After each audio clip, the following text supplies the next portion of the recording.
everyone. Thank you for joining me around the fireside tonight.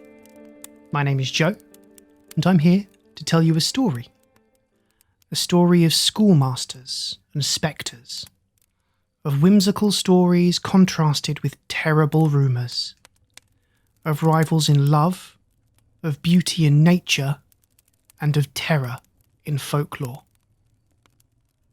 Proudly presenting The Legend of Sleepy Hollow by Washington Irving, as written in 1819. I first watched the Disney adaptation of this story as a young child, and I remember it as one of the scariest cartoon films I'd seen up to that point.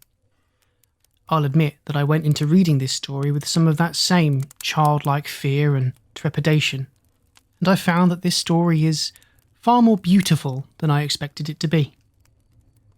I sincerely hope you enjoy listening to it just as much as I did recording it. If you do, please let me know by leaving a comment, a like or review, and subscribing to whatever platform you're listening on. Should you wish to support the show, you can by going to talesbythefireside.com/support. Every interaction you make and everything you do really does mean the world. Now please, get comfortable, let go of the daylight, and join me for our story.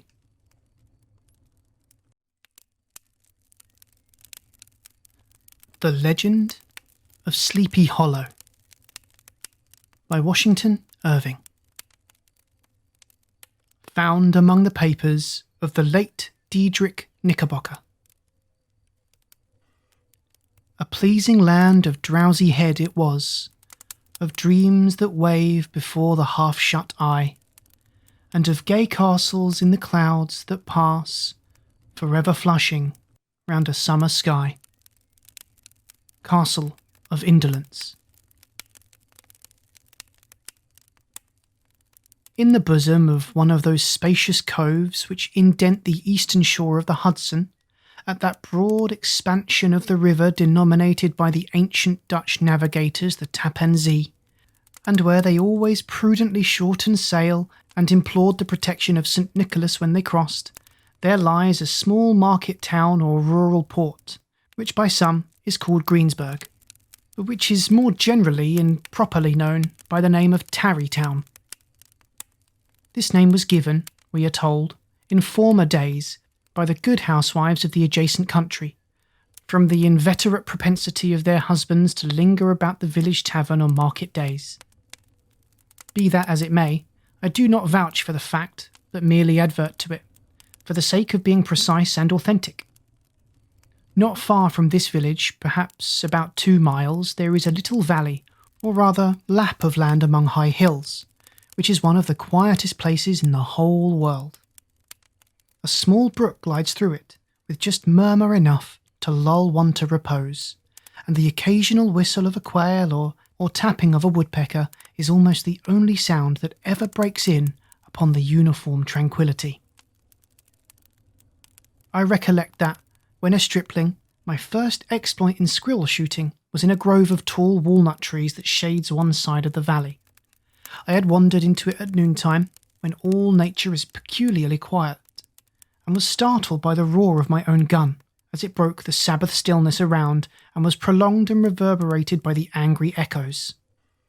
If ever I should wish for a retreat whither I might steal from the world and its distractions, and dream quietly away the remnant of a troubled life, I know of none more promising than this little valley. From the listless repose of the place and the peculiar character of its inhabitants, who are descendants from the original Dutch settlers, this sequestered glen has long been known by the name of Sleepy Hollow, and its rustic lads are called the Sleepy Hollow Boys throughout all the neighbouring country. A drowsy, dreamy influence seems to hang over the land and to pervade the very atmosphere. Some say that the place was bewitched by a high German doctor during the early days of the settlement. Others, that an old Indian chief, the prophet or wizard of his tribe, held his powwows there before the country was discovered by Master Hendrik Hudson. Certain it is, the place still continues under the sway of some witching power that holds a spell over the minds of the good people, causing them to walk in a continual reverie. They are given to all kinds of marvellous beliefs, are subject to trances and visions, and frequently see strange sights and hear music and voices in the air. The whole neighbourhood abounds with local tales, haunted spots, and twilight superstitions. Stars shoot and meteors glare oftener across the valley than in any other part of the country, and the nightmare, with her whole ninefold, seems to make it the favourite scene of her gambols. The dominant spirit, however, that haunts this enchanted region and seems to be commander-in-chief of all the powers of the air is the apparition of a figure on horseback, without a head. It is said by some to be the ghost of a Hessian trooper, whose head had been carried away by a cannonball in some nameless battle during the Revolutionary War, and who is ever and anon seen by the country folk hurrying along in the gloom of night, as if on the wings of the wind. His haunts are not confined to the valley, but extend at times to the adjacent roads, and especially to the vicinity of a church at no great distance. Indeed, certain of the most authentic historians of these parts who have been careful in collecting and collating the floating facts concerning this spectre, allege that the body of the trooper having been buried in the churchyard, the ghost rides forth to the scene of battle in nightly quest of his head, and that the rushing speed with which he sometimes passes along the hollow like a midnight blast is owing to his being belated and in a hurry to get back to the churchyard before daybreak. Such is the general purport of this legendary superstition, which has furnished materials for many a wild story in that region of shadows, and the spectre is known at all the country firesides by the name of the Headless Horseman of Sleepy Hollow. It is remarkable that the visionary propensity I have mentioned is not confined to the native inhabitants of the valley, but is unconsciously imbibed by everyone who resides there for a time. However wide awake they may have been before they entered that sleepy region, they are sure, in a little time, to inhale the witching influence of the air and begin to grow imaginative, to dream dreams and see apparitions. I mention this peaceful spot with all possible laud, for it is in such little retired Dutch valleys, found here and there embosomed in the great state of New York, that population, manners, and customs remain fixed, while the great torrent of migration and improvement which is making such incessant changes in other parts of this restless country sweeps by them unobserved. They are like those little nooks of still water which border a rapid stream, where we may see the straw and bubble riding quietly at anchor, or slowly revolving in their mimic harbour, undisturbed by the rush of the passing current. Though many years have elapsed since I trod the drowsy shades of Sleepy Hollow, yet I question whether I should not still find the same trees and the same families vegetating in its sheltered bosom. In this by-place of nature there abode, in a remote period of American history, that is to say, some 30 years since, a worthy wight of the name of Ichabod Crane, who sojourned, or, as he expressed it, tarried in Sleepy Hollow for the purpose of instructing the children of the vicinity. He was a native of Connecticut, a state which supplies the Union with pioneers for the mind as well as for the forest, and sends forth yearly its legions of frontier woodmen and country schoolmasters. The cognomen of Crane was not inapplicable to his person. He was tall, but exceedingly lank, with narrow shoulders, long arms and legs, hands that dangled a mile out of his sleeves, feet that might have served for shovels, and his whole frame most loosely hung together. His head was small and flat at top, with huge ears, large green glassy eyes, and a long snipe nose, so that it looked like a weathercock perched upon his spindle neck to tell which way the wind blew. To see him striding along the profile of a hill on a windy day with his clothes bagging and fluttering about him, one might have mistaken him for the genius of famine descending upon the earth, or some scarecrow eloped from a cornfield. His schoolhouse was a low building of one large room, rudely constructed of logs, the windows partly glazed and partly patched with leaves of old copybooks. It was most ingeniously secured at vacant hours by a withe twisted in the handle of the door, and stakes set against the window shutters, so that though a thief might get in with perfect ease, he would find some embarrassment in getting out. an idea most probably borrowed by the architect Jost van Houten from the mystery of an eel pot. The schoolhouse stood in a rather lonely but pleasant situation, just at the foot of a woody hill, with a brook running close by and a formidable birch tree growing at one end of it. From hence, the low murmur of his pupils' voices conning over their lessons might be heard in a drowsy summer's day, like the hum of a beehive, interrupted now and then by the authoritative voice of the master, in the tone of menace or command, or, peradventure, by the appalling sound of the birch as he urged some tardy loiterer along the flowery path of knowledge. Truth to say, he was a conscientious man, and ever bore in mind the golden maxim, spare the rod and spoil the child. Ichabod Crane's scholars certainly were not spoiled. I would not have imagined it, however, that he was one of those cruel potentates of the school who joy in the smart of their subjects. On the contrary, he administered justice with discrimination rather than severity, taking the burden off the backs of the weak and laying it on those of the strong. Your mere puny stripling that winced off the least flourish of the rod was passed by with indulgence, but the claims of justice were satisfied by inflicting a double portion on some little tough, wrong-headed, broad-skirted Dutch urchin who sulked and swelled and grew dogged and sullen beneath the birch. All this he called doing his duty by their parents, and he never inflicted a chastisement without following it by the assurance, so consolatory to the smarting urchin, that he would remember it and thank him for it the longest day he had to live. When school hours were over, he was even the companion and playmate of the larger boys, and on holiday afternoons would convoy some of the smaller ones home, who happened to have pretty sisters or good housewives for mothers, noted for the comforts of the cupboard. Indeed, it behoved him to keep on good terms with his pupils. The revenue arising from his school was small, and would have been scarcely sufficient to furnish him with daily bread, for he was a huge feeder, and, though lank, had the dilating powers of an anaconda. But, to help out his maintenance, he was, according to country custom in those parts, boarded and lodged at the houses of the farmers whose children he instructed. With these he lived successively a week at a time, thus going the rounds of the neighbourhood with all his worldly effects tied up in a cotton handkerchief. That all this might not be too onerous on the purses of his rustic patrons, who are apt to consider the costs of schooling a grievous burden, and schoolmasters as mere drones, he had various ways of rendering himself both useful and agreeable. He assisted the farmers occasionally in the lighter labours of their farms, helped to make hay, mended the fences, took the horses to water, drove the cows from pasture, and cut wood for the winter fire. He laid aside, too, all the dominant dignity and absolute sway with which he lorded it in his little empire, the school, and became wonderfully gentle and ingratiating.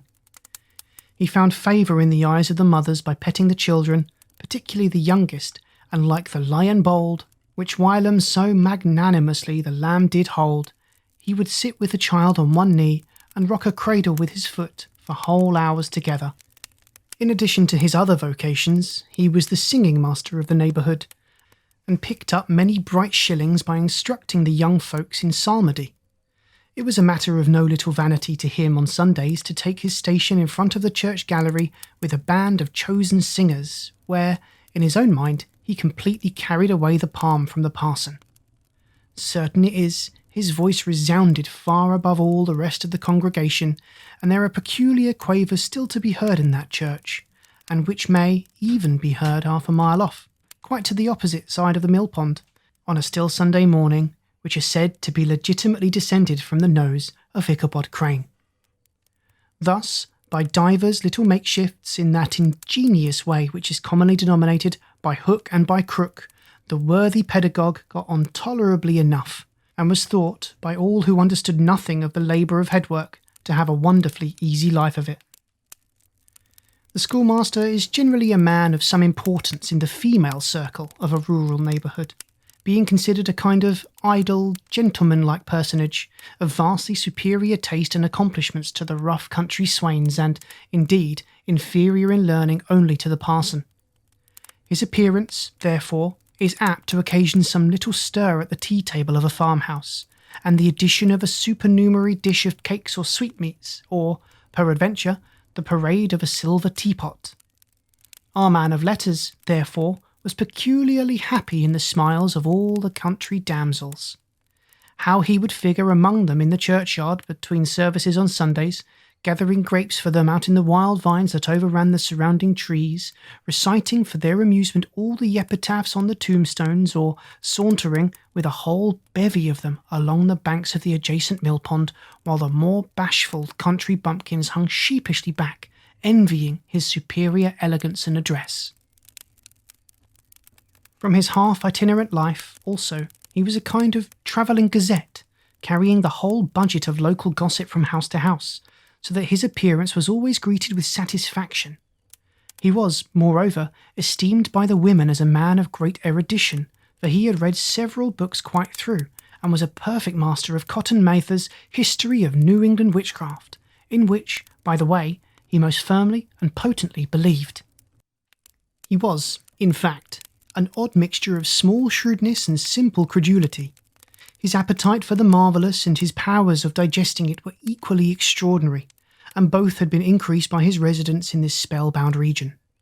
No tale was too gross or monstrous for his capacious swallow. It was often his delight, after his school was dismissed in the afternoon, to stretch himself on the rich bed of clover bordering the little brook that whimpered by his schoolhouse, and there con over old Mather's direful tales, until the gathering dusk of evening made the printed page a mere mist before his eyes. Then, as he wended his way by swamp and stream and awful woodland to the farmhouse where he happened to be quartered, every sound of nature, at that witching hour, fluttered his excited imagination. The moan of the whippoorwill from the hillside, the boding cry of the tree-toad, that harbinger of storm, the dreary hooting of the screech owl, or the sudden rustling in the thicket of birds frightened from their roost. The fireflies, too, which sparkled most vividly in the darkest places, now and then startled him, as one of uncommon brightness would stream across his path, and if, by chance, a huge blockhead of a beetle came winging his blundering flight against him, the poor varlet was ready to give up the ghost, with the idea that he was struck with a witch's token. His only resource on such occasions, either to drown thought or drive away evil spirits, was to sing psalm tunes, and the good people of Sleepy Hollow, as they sat by their doors of an evening, were often filled with awe at hearing his nasal melody, in linked sweetness long drawn out, floating from the distant hill or along dusky road. Another of his sources of fearful pleasure was to pass long winter evenings with the old Dutch wives as they sat spinning by the fire, with a row of apples roasting and spluttering along the hearth, and listen to their marvellous tales of ghosts and goblins and haunted fields, and haunted brooks, and haunted bridges, and haunted houses, and particularly of the headless horseman, or galloping Hessian of the Hollow, as they sometimes called him. He would delight them equally by his anecdotes of witchcraft and of the direful omens and portentous sights and sounds in the air, which prevailed in the earlier times of Connecticut, and would frighten them woefully with speculations upon comets and shooting stars, and with the alarming fact that the world did absolutely turn round, and they were half the time topsy-turvy. But if there was a pleasure in all this, while snugly cuddling in the chimney corner of a chamber that was all of a ruddy glow from the crackling wood fire, and where, of course, no spectre dared to show its face, it was dearly purchased by the terrors of his subsequent walk homewards. What fearful shapes and shadows beset his path, amidst the dim and ghastly glare of a snowy night. With what wistful look did he eye every trembling ray of light streaming across the waste fields from some distant window. How often was he appalled by some shrub covered with snow, which, like a sheeted spectre, beset his very path. How often did he shrink with curdling awe at the sound of his own steps on the frosty crust beneath his feet, and dread to look over his shoulder lest he should behold some uncouth being tramping close behind him. And how often was he thrown into complete dismay by some rushing blast howling among the trees in the idea that it was the galloping Hessian on one of his nightly scourings. All these, however, were mere terrors of the night, phantoms of the mind that walk in darkness, and though he had seen many spectres in his time, and been more than once beset by Satan in diverse shapes, in his lonely perambulations, Yet daylight put an end to all these evils, and he would have passed a pleasant life of it, in spite of the devil and all his works, if his path had not been crossed by a being that causes more perplexity to mortal man than ghosts, goblins, and the whole race of witches put together, and that was a woman. Among the musical disciples who assembled, one evening each week, to receive his instructions in psalmody, was Katrina van Tassel, the daughter and only child of a substantial Dutch farmer. She was a blossoming lass of fresh 18, plump as a partridge, ripe and melting and rosy-cheeked as one of her father's peaches, and universally famed, not merely for her beauty, but her vast expectations. She was withal a little of a coquette, as might be perceived even in her dress, which was a mixture of ancient and modern fashions as most suited to set off her charms.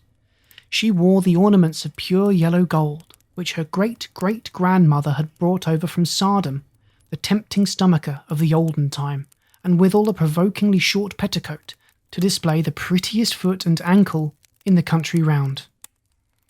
Ichabod Crane had a soft and foolish heart towards the sex, and it is not to be wondered at that so tempting a morsel soon found favour in his eyes, more especially after he had visited her in her paternal mansion. Old Baltus van Tassel was a perfect picture of a thriving, contented, liberal-hearted farmer. He seldom, it is true, sent either his eyes or his thoughts beyond the boundaries of his own farm, but within those everything was snug, happy, and well-conditioned. He was satisfied with his wealth, but not proud of it, and piqued himself upon the hearty abundance rather than the style in which he lived. His stronghold was situated on the banks of the Hudson, in one of those green, sheltered, fertile nooks in which the Dutch farmers are so fond of nestling.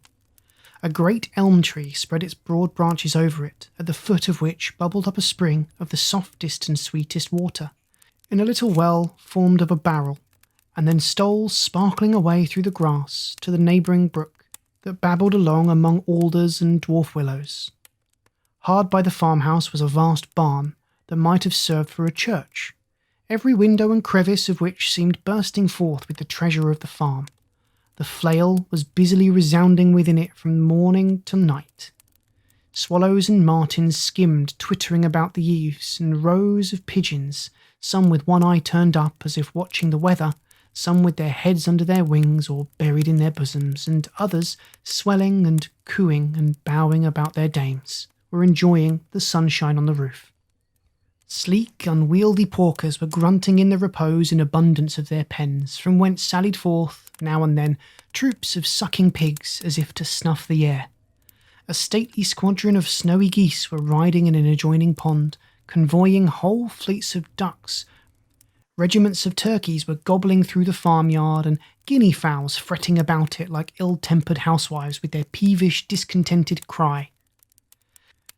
Before the barn door strutted the gallant cock, that pattern of a husband, a warrior, and a fine gentleman, clapping his burnished wings and crowing in the pride and gladness of his heart, sometimes tearing up the earth with his feet, and then generously calling his ever-hungry family of wives and children to enjoy the rich morsel which he had discovered.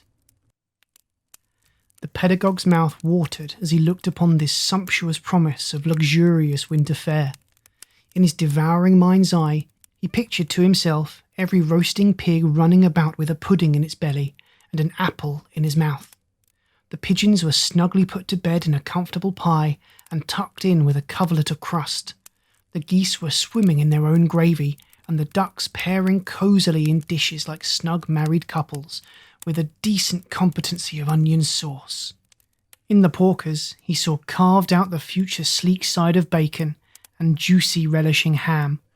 Not a turkey, but he beheld daintily trussed up with its gizzard under its wing, and, peradventure, a necklace of savoury sausages.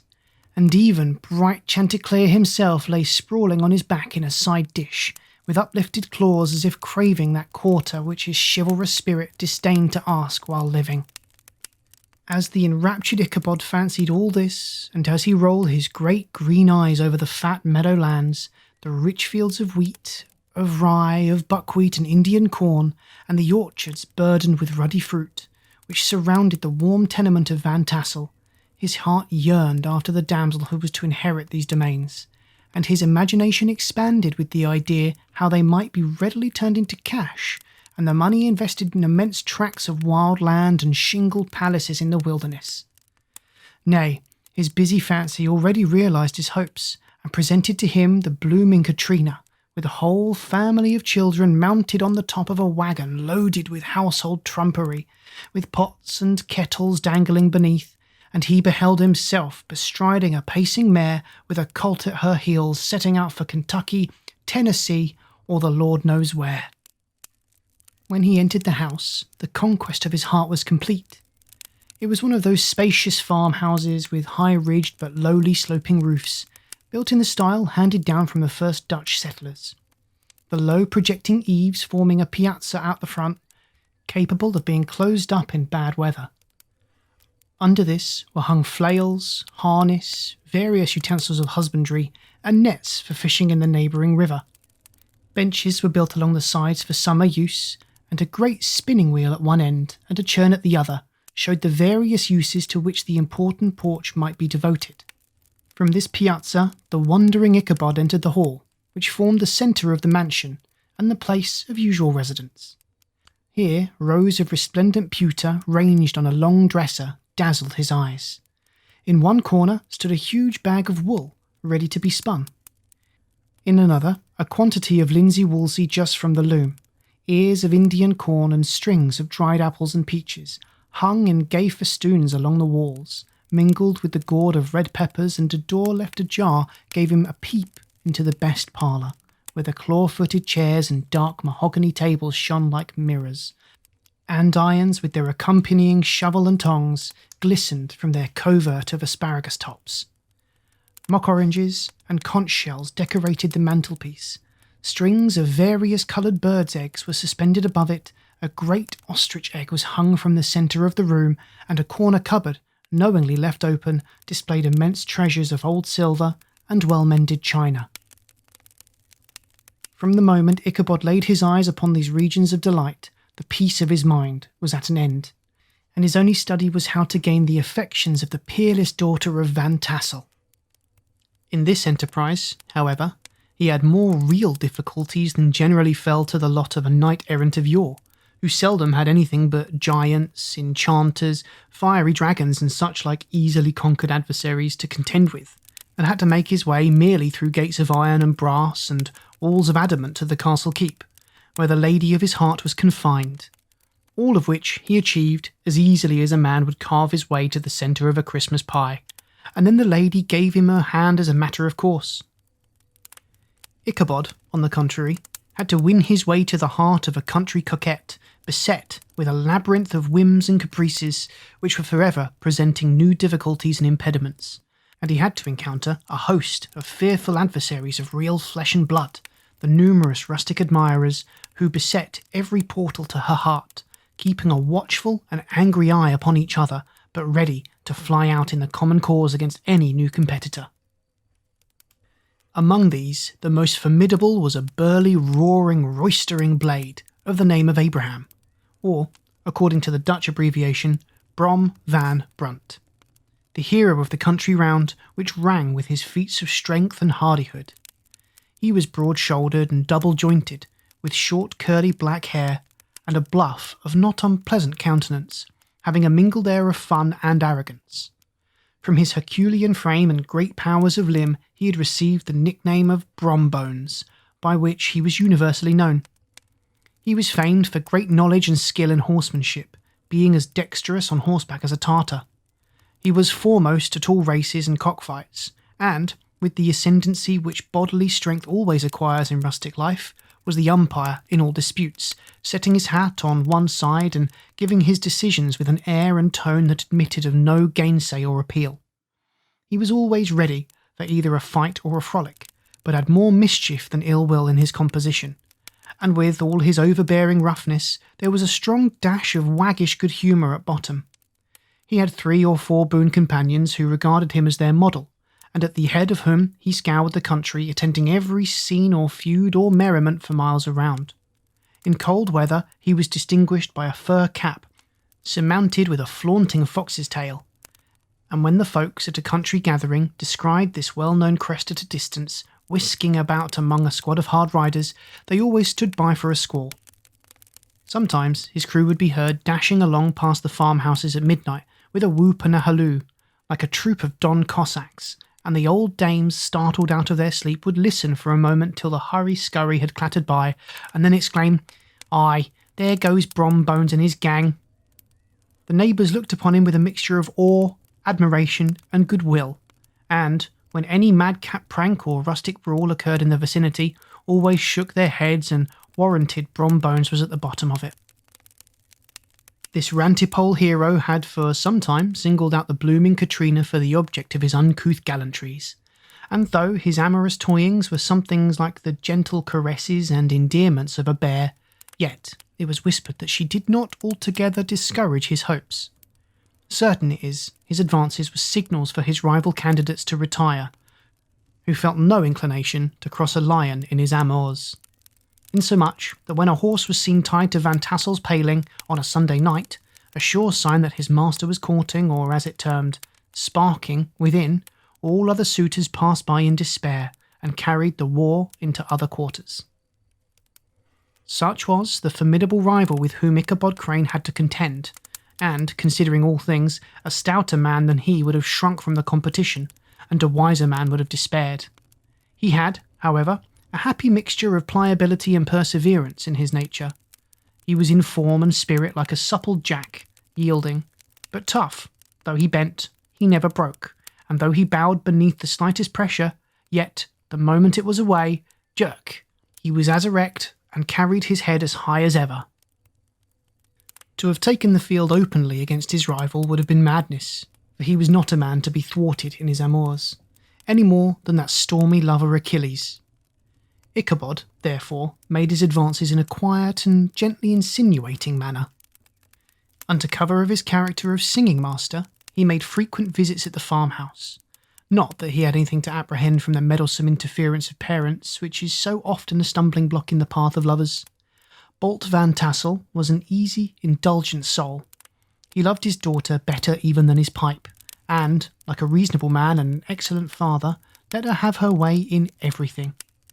His notable little wife, too, had enough to do to attend to her housekeeping and manage her poultry, for, as she sagely observed, ducks and geese are foolish things, and must be looked after, but girls can take care of themselves. Thus, while the busy dame bustled about the house or plied her spinning wheel at one end of the piazza, honest Bolt would sit smoking his evening pipe at the other, watching the achievements of a little wooden warrior who, armed with a sword in each hand, was most valiantly fighting the wind on the pinnacle of the barn. In the meantime, Ichabod would carry on his suit with the daughter by the side of the spring under the great elm, or sauntering along in the twilight, that hour so favourable to the lover's eloquence. I profess not to know how women's hearts are wooed and won. To me, they have always been matters of riddle and admiration. Some seem to have but one vulnerable point, or door of access, while others have 1,000 avenues and may be captured in 1,000 different ways. It is a great triumph of skill to gain the former, but a still greater proof of generalship to maintain possession of the latter, for man must battle for his fortress at every door and window.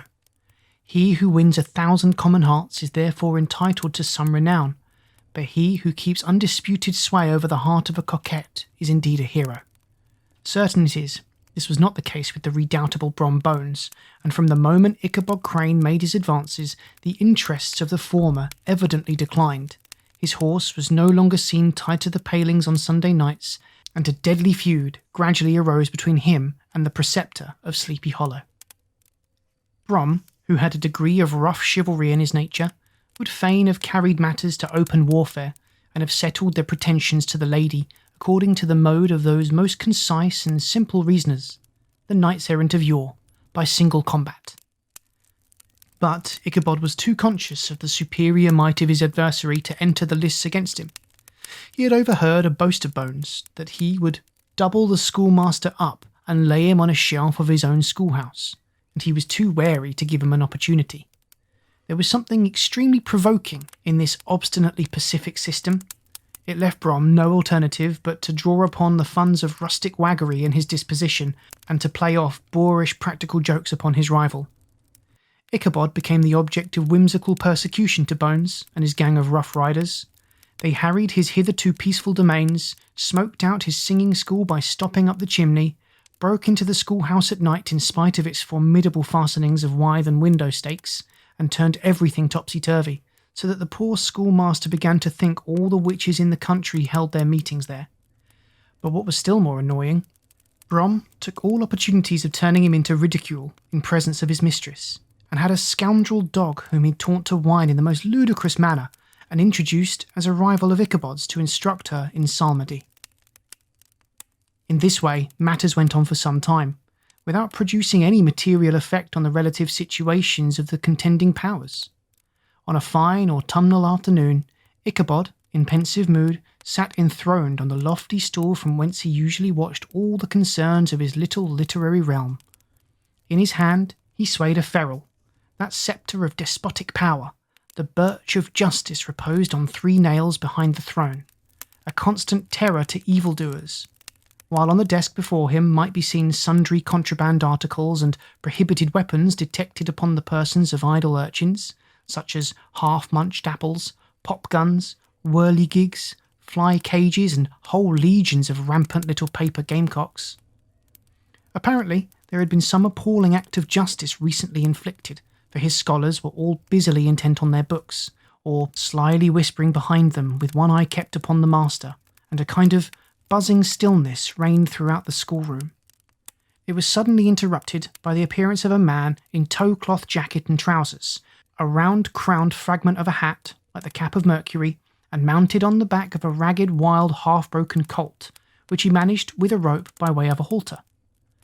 He came clattering up to the school door with an invitation to Ichabod to attend a merrymaking or quilting frolic, to be held that evening at Mynheer Van Tassel's, and, having delivered his message with the air of importance and effort at fine language which a man is apt to display on petty embassies of kind, he dashed over the brook and was seen scampering away up the hollow, full of the importance and hurry of his mission.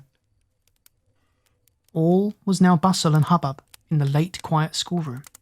The scholars were hurried through their lessons without stopping at trifles. Those who were nimble skipped over half with impunity, and those who were tardy had a smart application now and then in the rear to quicken their speed or help them over a tall word. Books were flung aside without being put away on the shelves, inkstands were overturned, benches thrown down, and the whole school was turned loose an hour before the usual time, bursting forth like a legion of young imps, yelping and racketing about the green in joy at their early emancipation.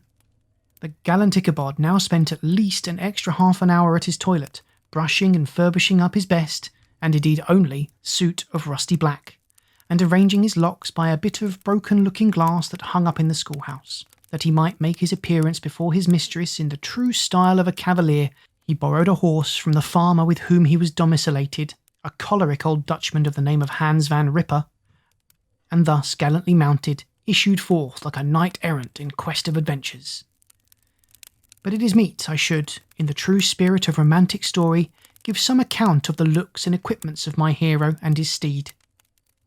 The animal he bestrode was a broken-down plough-horse, that had outlived almost everything but its viciousness. He was gaunt and shagged, with a ewe neck and a head like a hammer. His rusty mane and tail were tangled and knotted with burrs. One eye had lost its pupil and was glaring and spectral, but the other had the gleam of a genuine devil in it. Still, he must have had fire and metal in his day, if we may judge from the name he bore of Gunpowder.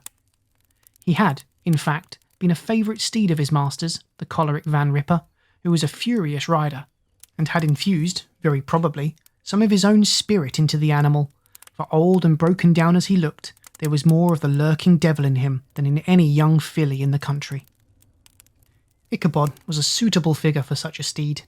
He rode with short stirrups which brought his knees nearly up to the pommel of the saddle. His sharp elbows stuck out like a grasshopper's.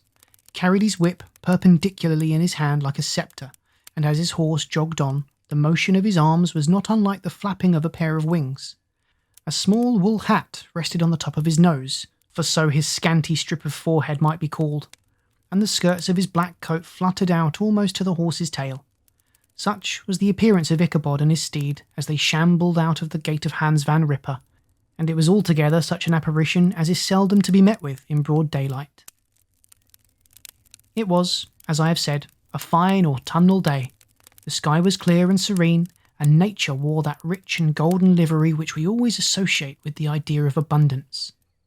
The forests had put on their sober brown and yellow, while some trees of the tenderer kind had been nipped by the frosts into brilliant dyes of orange, purple, and scarlet. Streaming files of wild ducks began to make their appearance high in the air. The bark of the squirrel might be heard from the groves of beech and hickory nuts, and the pensive whistle of the quail at intervals from the neighbouring stubble field. The small birds were taking their farewell banquets. In the fullness of their revelry, they fluttered, chirping and frolicking from bush to bush and tree to tree, capricious from the very profusion and variety around them. There was the honest cock-robin, the favourite game of stripling sportsmen, with its loud, querulous note, and the twittering blackbirds flying in sable clouds, and the golden-winged woodpecker with his crimson crest, his broad black gorget and splendid plumage, and the cedar bird, with its red-tipped wings and yellow-tipped tail and its little Montero cap of feathers, and the blue jay, that noisy coxcomb, in his gay light blue coat and white underclothes, screaming and chattering, nodding and bobbing and bowing, and pretending to be on good terms with every songster of the grove. As Ichabod jogged slowly on his way, his eye, ever open to every symptom of culinary abundance, ranged with delight over the treasures of jolly autumn. On all sides he beheld vast store of apples, some hanging in oppressive opulence on the trees, some gathered into baskets and barrels for the market, others heaped in rich piles for the cider press. Farther on he beheld great fields of Indian corn, with its golden ears peeping from their lofty coverts, and holding out the promise of cakes and hasty pudding, and the yellow pumpkins lying beneath them turning up their fair round bellies to the sun and giving ample prospects of the most luxurious of pies. And anon he passed the fragrant buckwheat fields breathing the odour of the beehive, and as he beheld them, soft anticipations stole over his mind of dainty slapjacks, well buttered and garnished with honey or treacle, by the delicate little dimpled hand of Katrina Van Tassel. Thus, feeding his mind with many sweet thoughts and sugared suppositions, he journeyed along the sides of a range of hills which look out upon some of the goodliest scenes of the mighty Hudson. The sun gradually wheeled its broad disk down in the west. The wide bosom of the Tappan Zee lay motionless and glassy, excepting that here and there a gentle undulation waved and prolonged the blue shadow of the distant mountain. A few amber clouds floated in the sky, without a breath of air to move them. The horizon was of a fine golden tint, changing gradually into a pure apple green, and from that into the deep blue of the mid-heaven. A slanting ray lingered on the woody crests of the precipices that overhung some parts of the river, giving greater depth to the dark grey and purple of their rocky sides. A sloop was loitering in the distance, dropping slowly down with the tide, her sail hanging uselessly against the mast, and as the reflection of the sky gleamed along the still water, it seemed as if the vessel was suspended in the air. It was toward evening that Ichabod arrived at the castle of the Heer Van Tassel, which he found thronged with the pride and flower of the adjacent country. Old farmers, a spare, leathern-faced race, in homespun coats and breeches, blue stockings, huge shoes, and magnificent pewter buckles. Their brisk, withered little dames in close-crimped caps, long-waisted short gowns, homespun petticoats with scissors and pincushions and gay calico pockets hanging on the outside. Buxom lasses, almost as antiquated as their mothers, excepting where a straw hat, a fine ribbon, or perhaps a white frock gave symptoms of city innovation. The sons, in short square-skirted coats, with rows of stupendous brass buttons, and their hair generally queued in the fashion of the times, especially if they could procure an eel skin for the purpose, it being esteemed throughout the country as a potent nourisher and strengthener of the hair. Brom Bones, however, was the hero of the scene, having come to the gathering on his favourite steed, Daredevil, a creature, like himself, full of mettle and mischief, and which no one but himself could manage. He was, in fact, noted for preferring vicious animals, given to all kinds of tricks which kept the rider in constant risk of his neck, for he held a tractable, well-broken horse as unworthy of a lad of spirit. Fain would I pause to dwell upon the world of charms that burst upon the enraptured gaze of my hero as he entered the state parlour of Van Tassel's mansion. Not those of the bevy of buxom lasses with their luxurious display of red and white, but the ample charms of a genuine Dutch country tea table in the sumptuous time of autumn. Such heaped up platters of cakes of various and almost indescribable kinds, known only to experienced Dutch housewives. There was the doughty doughnut, the tender oliekoek, and the crisp and crumbling cruller, sweet cakes and shortcakes, ginger cakes and honey cakes, and the whole family of cakes. And then there were apple pies, and peach pies, and pumpkin pies, besides slices of ham and smoked beef, and moreover delectable dishes of preserved plums and peaches and pears and quinces, not to mention broiled shad and roasted chickens, together with bowls of milk and cream, all mingled higgledy-piggledy, pretty much as I have enumerated them, with the motherly teapot sending up its clouds of vapours from the midst. Heaven bless the mark. I want breath and time to discuss this banquet as it deserves, and am too eager to get on with my story. Happily, Ichabod Crane was not in so great a hurry as his historian, but did ample justice to every dainty. He was a kind and thankful creature, whose heart dilated in proportion as his skin was filled with good cheer, and whose spirits rose with eating, as some men's do with drink. He could not help, too, rolling his large eyes around him as he ate, and chuckling with the possibility that he might one day be lord of all this scene of almost unimaginable luxury and splendour. Then, he thought, how soon he'd turn his back upon the old schoolhouse, snap his fingers in the face of Hans Van Ripper and every other stingy patron, and kick any itinerant pedagogue out of doors that should dare to call him comrade. Old Baltus Van Tassel moved about among his guests with a face dilated with content and good humour, round and jolly as the harvest moon. His hospitable attentions were brief but expressive, being confined to the shake of a hand, a slap on the shoulder, a loud laugh, and a pressing invitation to fall to and help themselves.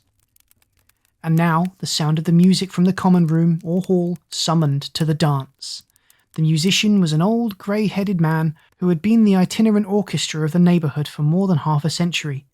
His instrument was as old and battered as himself. The greater part of the time he scraped on 2 or 3 strings, accompanying every movement of the bow with a motion of the head, bowing almost to the ground and stamping with his foot whenever a fresh couple were to start.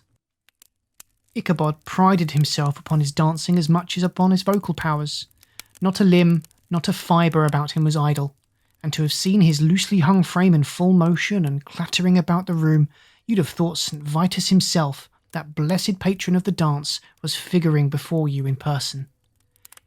How could the flogger of urchins be otherwise than animated and joyous?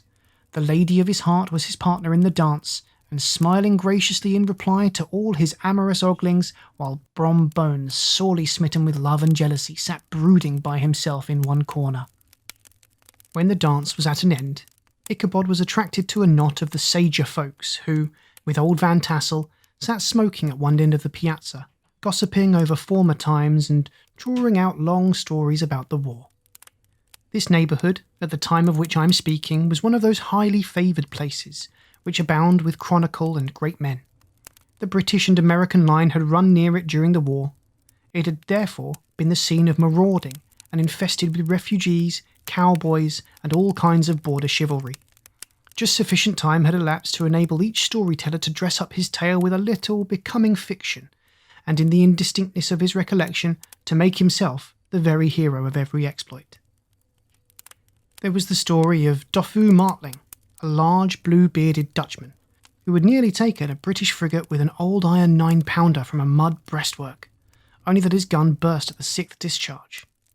And there was an old gentleman who shall be nameless, being too rich a miner to be lightly mentioned, who, in the Battle of White Plains, being an excellent master of defence, parried a musket ball with a small sword, insomuch that he absolutely felt it whiz round the blade and glance off at the hilt, in proof of which he was ready at any time to show the sword, with the hilt a little bent. There were several more that had been equally great in the field, not one of whom but was persuaded that he had considerable hand in bringing the war to a happy termination. But all these were nothing to the tales of ghosts and apparitions that succeeded. The neighbourhood is rich in legendary treasures of the kind. Local tales and superstitions thrive best in these sheltered, long-settled retreats, but are trampled underfoot by the shifting throng that forms the population of most of our country places. Besides, there is no encouragement for ghosts in most of our villages, for they have scarcely had time to finish their first nap and turn themselves in their graves, before their surviving friends have travelled away from the neighbourhood, so that when they turn out at night to walk their rounds, they have no acquaintance left to call upon. This is perhaps the reason why we so seldom hear of ghosts except in our long-established Dutch communities.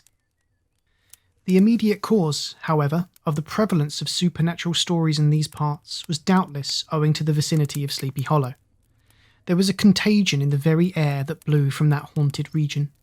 It breathed forth an atmosphere of dreams and fancies infecting all the land. Several of the Sleepy Hollow people were present at Van Tassel's, and, as usual, were doling out their wild and wonderful legends.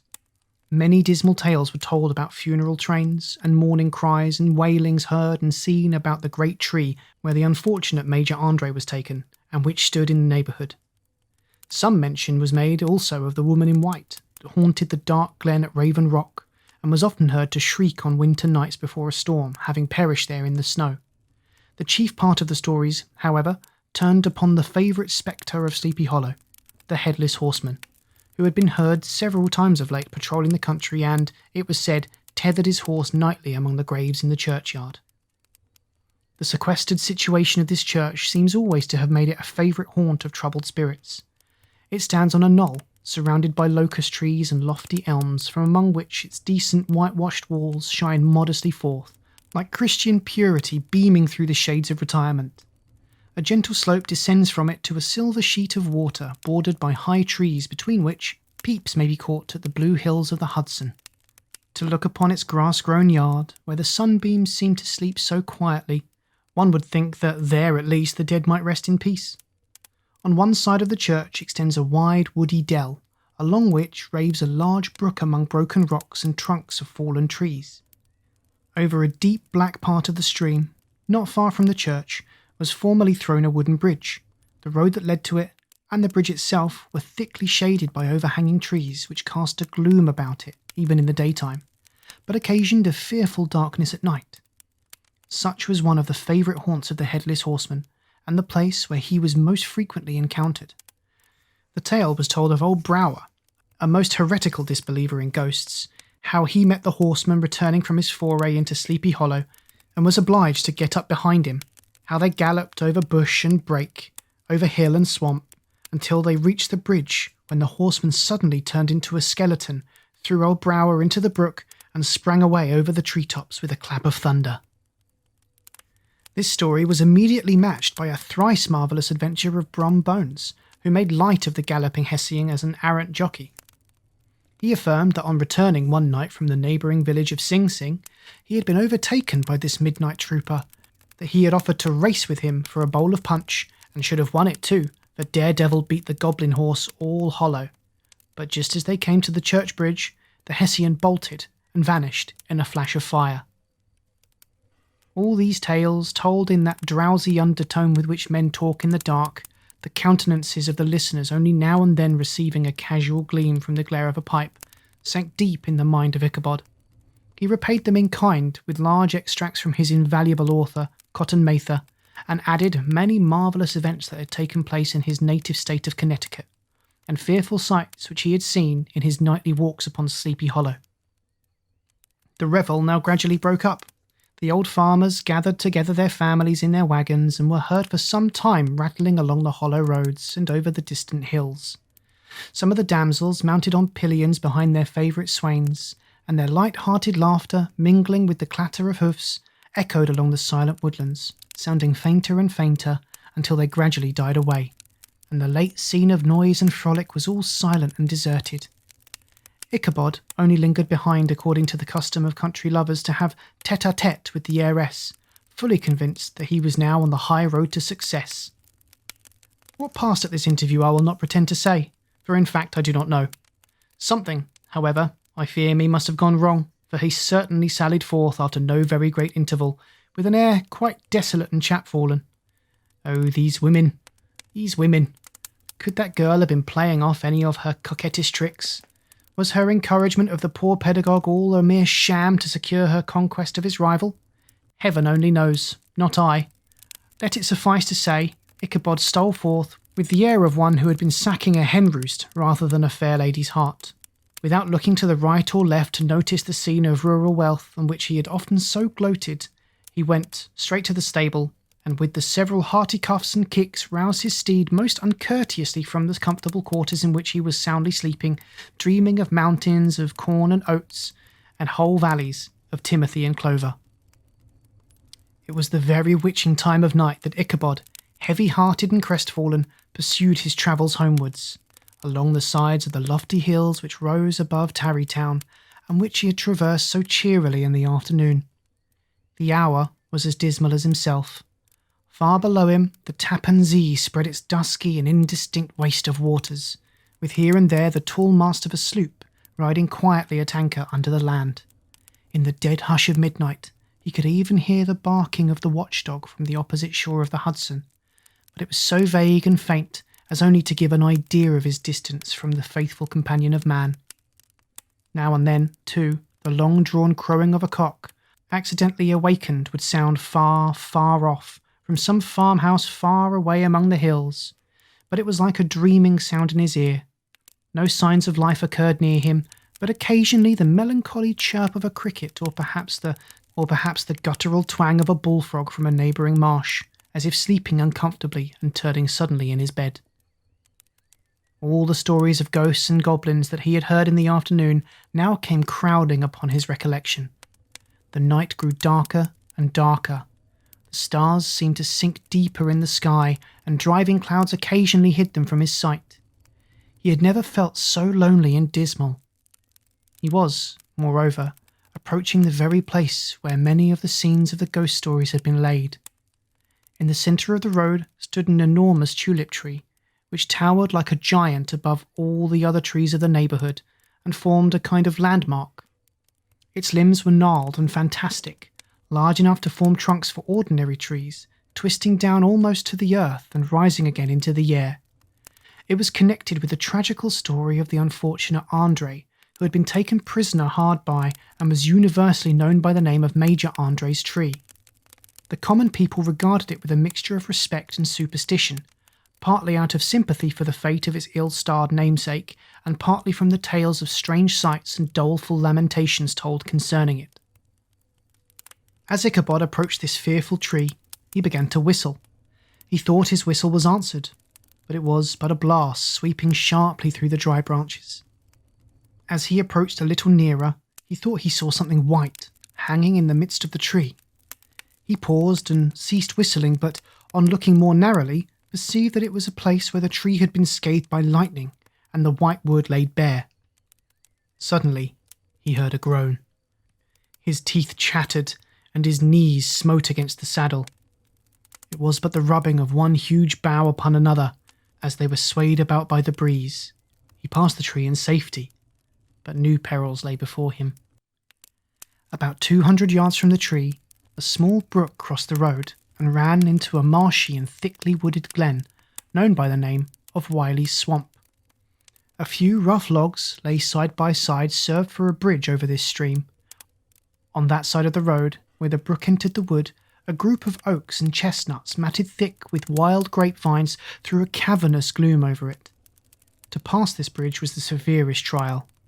It was at this identical spot that unfortunate Andre was captured, and under the covert of those chestnuts and vines were the sturdy yeomen concealed who surprised him.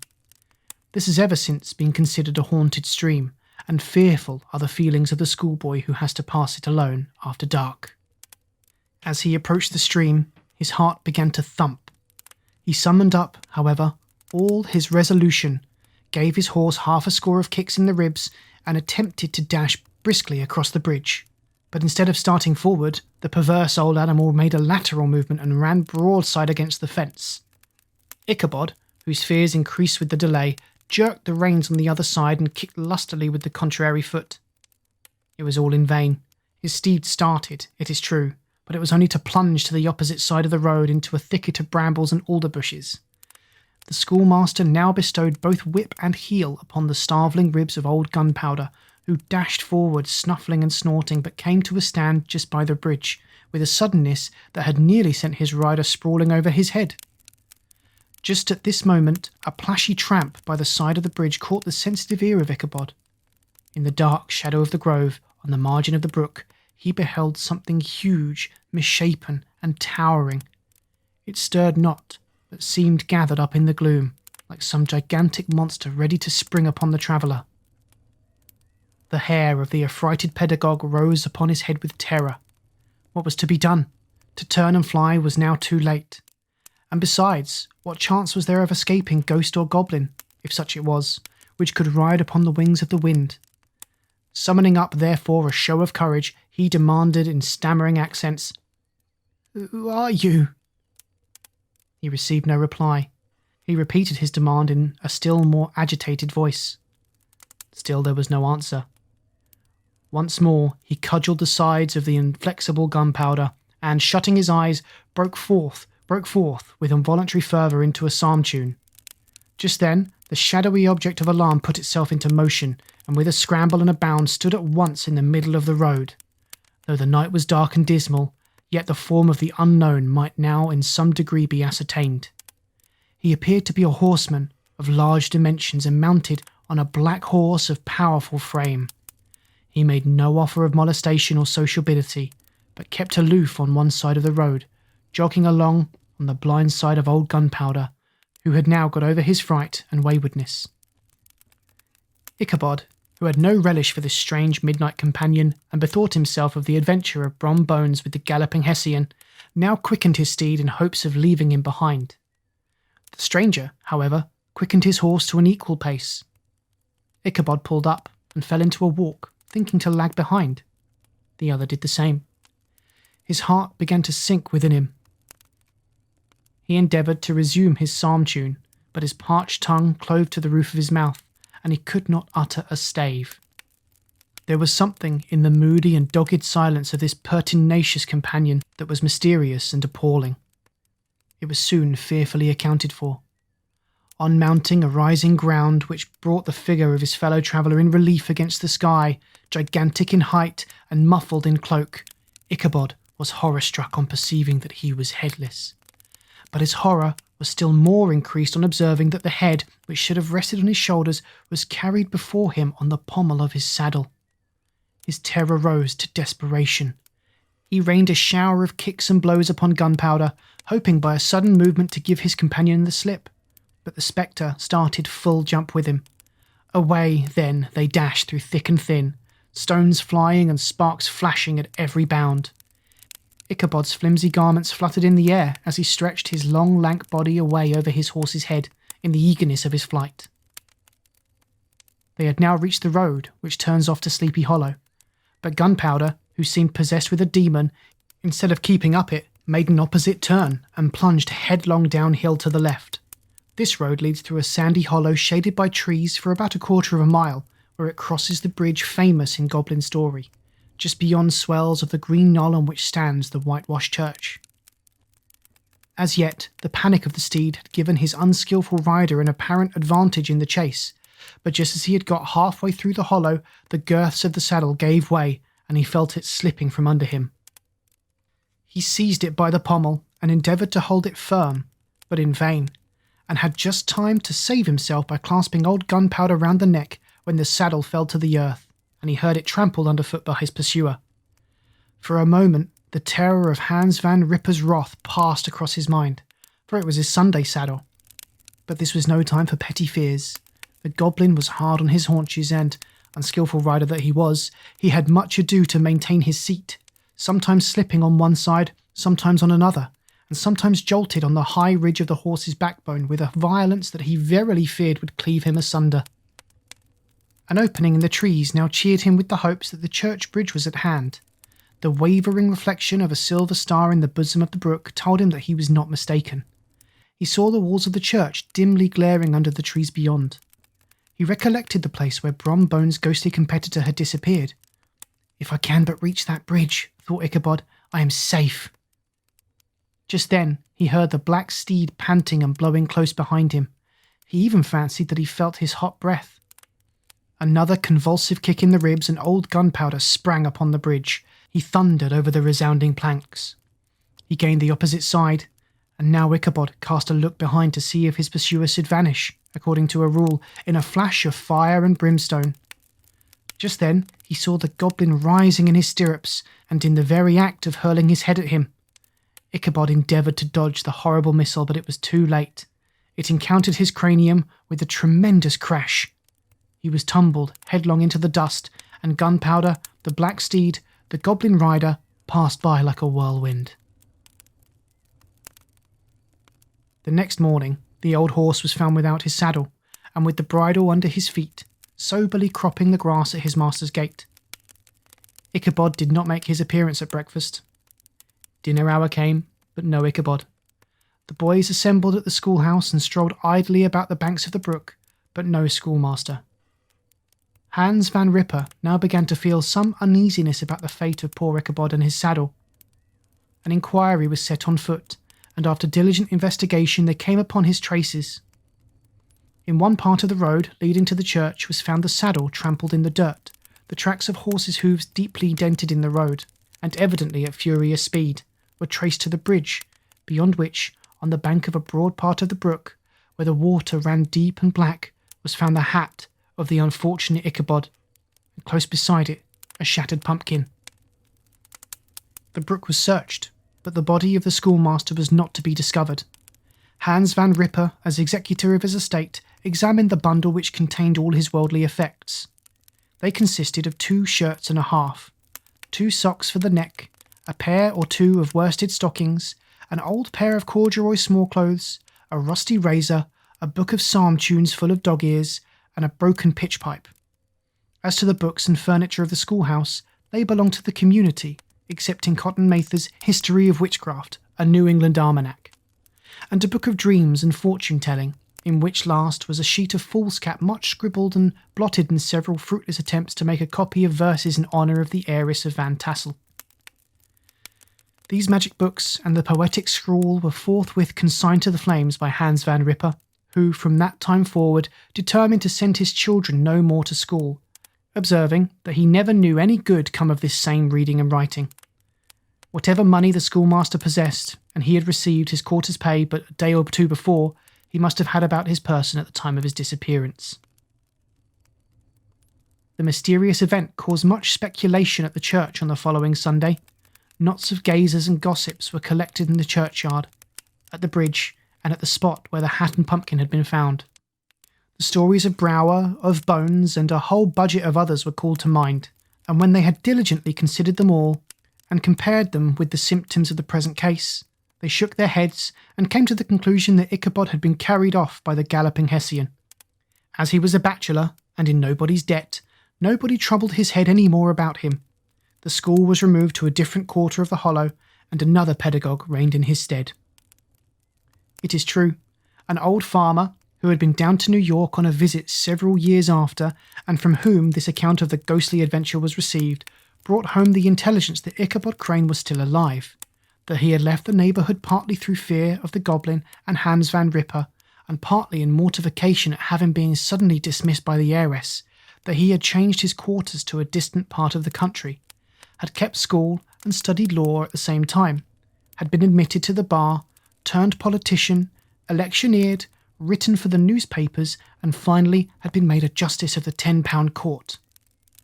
Brom Bones, too, who shortly after his rival's disappearance conducted the blooming Katrina in triumph to the altar, was observed to look exceedingly knowing whenever the story of Ichabod was related, and always burst into a hearty laugh at the mention of the pumpkin, which led some to suspect that he knew more about the matter than he chose to tell. The old country wives, however, who were the best judges of these matters, maintained to this day that Ichabod was spirited away by supernatural means, and it is a favourite story often told about the neighbourhood round the winter evening fire. The bridge became more than ever an object of superstitious awe, and that may be the reason why the road has been altered of late years, so as to approach the church by the border of the mill pond. The schoolhouse being deserted soon fell into decay, and was reported to be haunted by the ghost of the unfortunate pedagogue, and the ploughboy, loitering homeward of a still summer evening, has often fancied his voice at a distance, chanting a melancholy psalm tune among the tranquil solitudes of Sleepy Hollow. Postscript, found in the handwriting of Mr. Knickerbocker. The preceding tale is given almost in the precise words in which I heard it related at a corporation meeting at the ancient city of Manhattoes, at which were present many of its sagest and most illustrious burghers. The narrator was a pleasant, shabby, gentlemanly old fellow in pepper and salt clothes, with a sadly humorous face, and one whom I strongly suspected of being poor.